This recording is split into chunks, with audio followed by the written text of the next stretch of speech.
Assalamualaikum warahmatullahi wabarakatuh. Halo semuanya, perkenalkan saya Nia Aprilia Fadilah dari Program Studi Pendidikan Bahasa dan Sastra Indonesia. Nah, pada video kali ini saya akan membacakan sebuah cerpen yang berjudul Jawaban Alina, karya Seno Gumira Aji Dharma. Sukap yang malang, senja yang kau kirimkan sudah kuterima. Kukira sama lengkap seperti ketika engkau memotongnya di langit yang kemerah-merahan itu. Lengkap dengan bau laut, desir angin, dan suara hempasan ombak yang memecah pantai. Ada juga kepak burung-burung, lambaian pohon-pohon nyiur dalam kekelaman. Sementara di kejauhan, perahu layar merayapi cakrawala dan melintasi matahari yang sedang terbenam. Aku pun tahu Sukap, senja yang paling keemas-emasan sekalipun hanya akan berakhir dalam keremangan menyedihkan.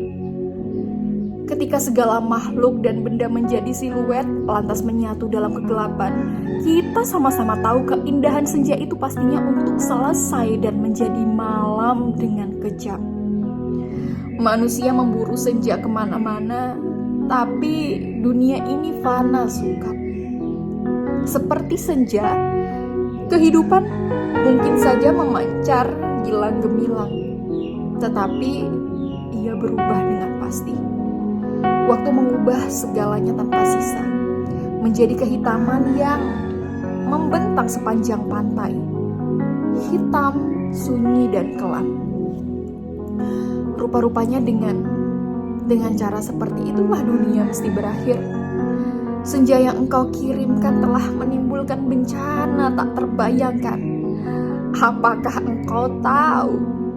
Suratmu baru sampai 10 tahun kemudian. Engkau tidak akan tahu Sukap. Seperti juga engkau tidak akan pernah tahu apa yang terjadi dengan senja yang kau kirimkan ini. Senja paling tai kucing dalam hidupku Sukap. Senja sialan yang paling tidak mungkin diharapkan manusia. Senja ini baru tiba setelah 10 tahun. 10 tahun karena tukang pos yang jahil itu rupanya penasaran dengan cahaya merah keemas-emasan yang memancar dari amplop itu Sukap. Cahaya itu telah mengganggunya semenjak ia menggenjot sepeda dari kantor pos. Berkilau-kilau dan memancar di atas surat yang tergantung di boncengan sepeda. Begitu rupa sehingga cuaca siang hari menjadi kacau. Angin menderu dan ombak terdengar menghempas-hempas meskipun ia bersepeda mendaki Bukit Kapur. Demikianlah. Maka ia suatu ketika berhenti. Dari dalam tas itu terdengar suara-suara. Ia buka tas itu dan ia melihat amplop Federal Express yang sudah tak putih lagi, melainkan merah keemas-emasan Sukap. Seperti senja dengan matahari terbenam di balik cakrawala, tukang pos itu mengambil amplop tersebut, menimang-nimangnya. Agak berat juga, maklumlah. Bukankah amplop itu berisi senja Sukap? Senja dengan matahari merah membara yang turun perlahan-lahan di balik cakrawala. Seperti semua senja yang ada di balik kartu pos. Tapi yang kamu kirim itu bukan kartu pos Sukap. Yang kau kirim itu senja di tepi pantai dengan hempasan ombak, bau laut, dan anginan yang asin.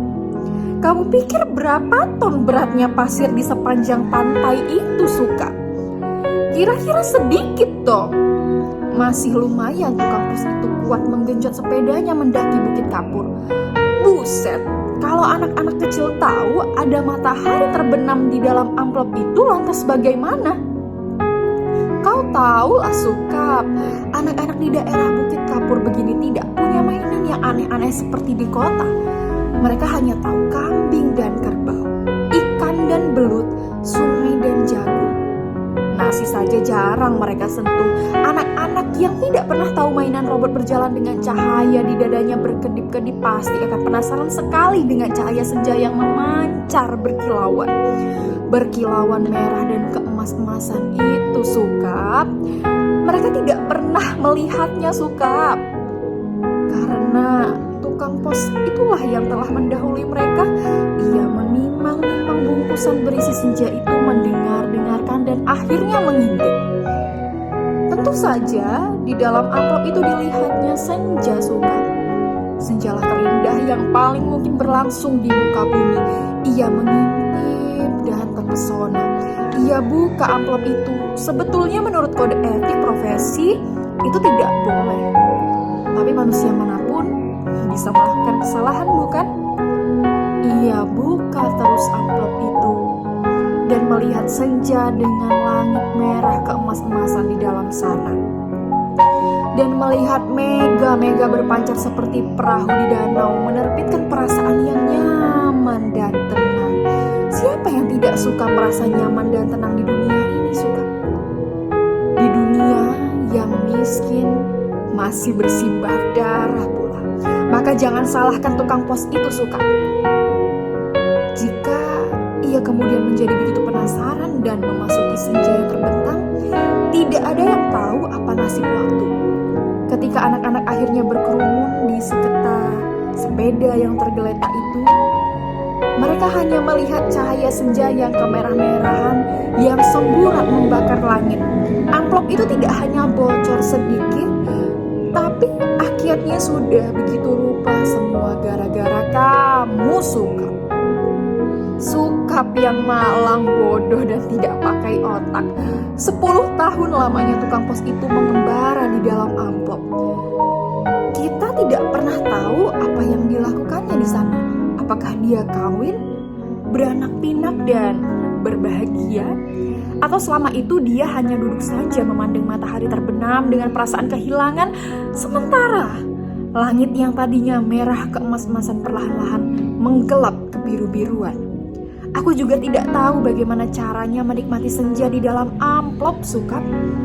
Sebuah ruang yang sungguh-sungguh terdiri dari waktu. Apakah waktu bisa diulang atau bagaimana? Aku belum pernah memasuki senja di dalam amplop. Atau apakah di dunia ini sebetulnya seperti di dalam amplop, ya, Sukap? Di mana kita tidak tahu apa yang berada di luar diri kita, di mana kita merasa hidup penuh dengan makna, padahal yang menonton kita tertawa-tawa sambil berkata, kasihan betul manusia. Apakah begitu, Sukap? Kamu yang suka berhayal barangkali tahu, tapi aku tidak mau hayalan. Aku tidak mau kira-kira, meskipun usaha kira-kira itu begitu canggihnya sehingga disebut ilmiah. Aku mau tahu yang sebenarnya. Apakah ada yang menyaksikan kita sambil tertawa-tawa? Kalau iya, apalah artinya hidup kita ini, Sukap? Tidakkah nasib manusia memang seperti ikan yang diternakkan hanya untuk mengisi akuarium di ruang tamu seseorang yang barangkali jika tidak terlalu peduli kepada makna kehidupan ikan-ikan itu? Aku tidak pernah tahu. Tidak ada seorang pun yang tahu apa yang dialami tukang pos itu di dalam amplop. Sampai ia keluar 10 tahun kemudian dengan wajah bahagia. Ia sudah 10 tahun menghilang di dalam amplop. Tetapi ia tidak tampak bertambah tua. Apakah waktu di dalam amplop tidak bergerak? Tepatnya, apakah senja di dalam amplop tidak berhubungan dengan waktu? Apakah tidak ada waktu di dalam amplop Federal Express itu? Apakah aku harus peduli dengan semua ini, Sukap? Apakah aku harus peduli? Kamu betul-betul merepotkan aku, Sukap. Dasar lelaki tidak tahu diri. Sukap yang malang, goblok dan menyebalkan. Kamu tahu apa yang terjadi 10 tahun kemudian? Tukang pos itu tiba-tiba di depan rumah kami. Ya, rumah kami. Setelah 10 tahun banyak yang terjadi dong, Sukap. Misalnya bahwa kemudian aku kawin, beranak pinak dan berbahagia. Jangan kaget. Dari dulu aku juga tidak mencintai kamu, Sukap. Dasar bego. Dikasih isyarat tidak mau mendengarkan. Sekali lagi, aku tidak mencintai kamu. Kalau toh aku kelihatan baik selama ini padamu, terus terang harus kukatakan sekarang sebetulnya aku cuma kasihan. Terus terang aku kasihan sama kamu, Sukap. Mencintai begitu rupa tapi tidak tahu yang kamu cintai sebetulnya tidak mencintai kamu. Makanya jangan terlalu banyak berhayal, Sukap. Pakai otak dong sedikit. Hanya dengan begitu kamu akan selamat dari perasaan cintamu yang tolol itu. Tapi bukan cinta tai kucing ini yang sebetulnya ingin kuceritakan padamu, Sukap. Soal cinta, ini sama sekali tidak penting. Kamu harus tahu apa akibatnya perbuatanmu ini, Sukap. Mengirim sepotong senja untuk orang yang sama sekali tidak mencintai kamu.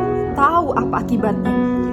Begitu tukang pos itu pulang setelah menceritakan kenapa kiriman Federal Express bisa terlambat 10 tahun. Kubuka amplop berisi senja itu dan terjadilah semua ini. Apa kamu tidak tahu, Sukap, senja itu meski cuma sepotong, sebetulnya juga semesta yang utuh. Kamu kira matahari terbenam itu besarnya seperti apa? Seperti apem. Kalau sepotong senja itu di dalam amplop terus sih tidak apa-apa. Tapi ini keluar dan lautnya membludak tak tertahankan lagi. Bagaimana aku tahu amplop itu berisi senja, Sukap? Aku bukan penghayal seperti kamu. Hidupku penuh dengan perhitungan yang matang. Aku tahu betul untung rugi setiap perbuatan, terutama apa untung ruginya untuk diriku sendiri. Betapa pentingnya hidupku selamat demi suamiku dan anak-anakku. Pura-puranya aku ini juga perempuan yang setia. Itu pula sebabnya sebelum maupun sesudah kawin aku tidak sudi berhubungan dengan kamu, Sukap. Lagi pula aku tidak mencintai kamu. Mau apa? Tapi kamulah yang tidak tahu diri, mengirim senja tanpa kira-kira. Dunia ini jadi berantakan, berantakan dan hancur lebur tiada terkira. Setelah amplop itu kubuka dari senja itu keluar, matahari yang terbenam dari senja dalam amplop itu berbenturan dengan matahari yang sudah ada. Langit yang biru bercampur aduk dengan langit yang kemerah-merahan yang terus-menerus berkerap, menyilaukan karena cahaya keemas-emasan yang menjadi samburat tak beraturan. Senja yang seperti potongan kue menggelegak pantai, terhampar seperti permadani di atas bukit kapur. Lautnya terhempas, langsung membanjiri bumi dan menghancurkan segala-galanya. Bisalah kau bayangkan, Sukap, bagaimana orang tidak panik dengan gelombang raksasa yang tidak datang dari pantai tapi dari atas bukit. Air bah membanjiri bumi seperti zaman Nabi Nuh. Dunia menjadi gempar. Tidak semua perahu yang ada cukup untuk seluruh umat manusia, kan? Lagi pula sampai kapan kapal dan perahu itu bisa bertahan? Tiada satu kota pun yang selamat. Lautan dari senjamu yang membuat langit merah membara itu menghempas dan membanjiri bumi dengan cepat sekali. Gedung-gedung pencakar langit di setiap kota besar di seluruh dunia, gunung-gunung tertinggi di muka bumi, semuanya terendam air, Sukap. Bumi ini sekarang sudah terendam air, di mana-mana air, dan langit senja tak kunjung berubah menjadi malam. Segalanya kacau, Sukap, gara-gara cintamu yang tak tahu diri. Sukap yang malang paling malang dan akan terus malang. Aku menulis surat ini dengan kertas dan pena terakhir di dunia. Di atas puncak Himalaya, di depanku ada sebuah sampan kecil dengan sepasang dayung dan sebungkus super mie. Itulah makanan terakhir di muka bumi. Sisa manusia yang menjadi pengembara lautan di atas kapal dan perahu telah mati semua karena kehabisan bahan makanan maupun mayat teman-temannya sendiri. Manusia memang banyak akal, tapi menghadapi senja dari dalam amplop itu tidak ada jalan keluar. Banyak orang mempertanyakan diriku, kenapa aku membuat dirimu begitu cinta, menggebu-gebu padahal cinta secuil pun juga tidak. Sehingga kamu mengirimkan sepotong senja itu kepada aku. Dan tumpah ruah membanjiri bumi. Tapi coba katakan, tapi itu bukan salahku toh, Sukap. Aku tidak mau disalahkan atas bencana yang menimpa umat manusia. Mengapa cinta harus menjadi begitu penting sehingga kehidupan terganggu? Ini bukan salahku. Air laut kulihat makin dekat. Setidaknya setengah jam lagi tempat aku menulis surat ini sudah akan terendam seluruhnya. Aku akan naik perahu, mendayung sampai Teler, makan super mie mentah, lantas menanti maut. Aku akan kirim kemana surat ini? Barangkali kamu pun sudah mati, Sukap. Semua pengembara lautan sudah mati. Sedangkan di puncak tertinggi dunia ini tinggal aku sendiri di hari ke hari memandang senja yang selesai, di mana matahari tidak pernah terbenam lebih dalam lagi. Sementara dalam amplop itu telah menjadi pemenang dalam benturan dua semesta. Namun semesta dalam amplop itu tidak cuma sepotong senja. Kehidupan dunia memang tidak akan pernah sama lagi. Kalau aku mati nanti, bumi ini akan tetap tinggal senja selama-lamanya, dengan matahari terbenam separuh yang tidak pernah turun lagi, langit merah selama-lamanya, lautan jingga selama-lamanya, tetapi tiada seorang manusia pun memandangnya. Segenap burung sudah punah karena kelelahan terbang tanpa henti. Tinggal ikan-ikan menjadi penguasa bumi. Di kejauhan kulihat ikan paus merah yang menjerit dengan sedih. Suka, aku akan mengakhiri surat ini.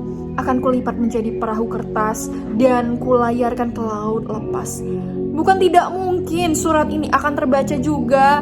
Entah bagaimana caranya, namun siapapun yang menemukannya akan membaca kesaksianku. Jika tidak, aku pun tidak tahu apa nasib waktu. Kupandang senja yang abadi sebelum melipat surat ini. Betapa semua ini terjadi karena cinta. Dan hanya karena cinta, betapa besar bencana yang telah ditimbulkannya.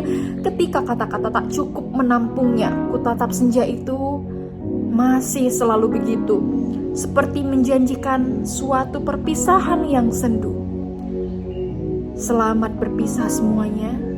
Selamat tinggal, Alina. Jadi itulah pembacaan cerpen. Kemudian saya akan menganalisis unsur intrinsik dan juga ekstrinsik cerpen jawaban Alina. Nah, dalam unsur intrinsik sendiri, temanya adalah pencarian makna hidup dan eksistensi manusia. Kemudian tokoh dan penokohan, Alina ini protagonis penuh kegelisahan intelektual. Lalu alurnya campuran maju dan mundur, menggambarkan perjalanan batin Alina. Latar tempat adalah tempat pribadi Alina, ruang diskusi dan kampus. Waktu tidak spesifik, berlangsung dalam kurun waktu tertentu. Suasananya penuh perenungan dan kegelisahan. Lalu sudut pandangnya adalah sudut pandang orang pertama, aku sebagai narator. Dan amanatnya dalam cerpen ini adalah setiap manusia memiliki cara sendiri untuk mencari jawaban hidupnya. Unsur ekstrinsik, latar belakang pengarang, dipengaruhi pemikiran, filsafat, dan sastra eksistensial.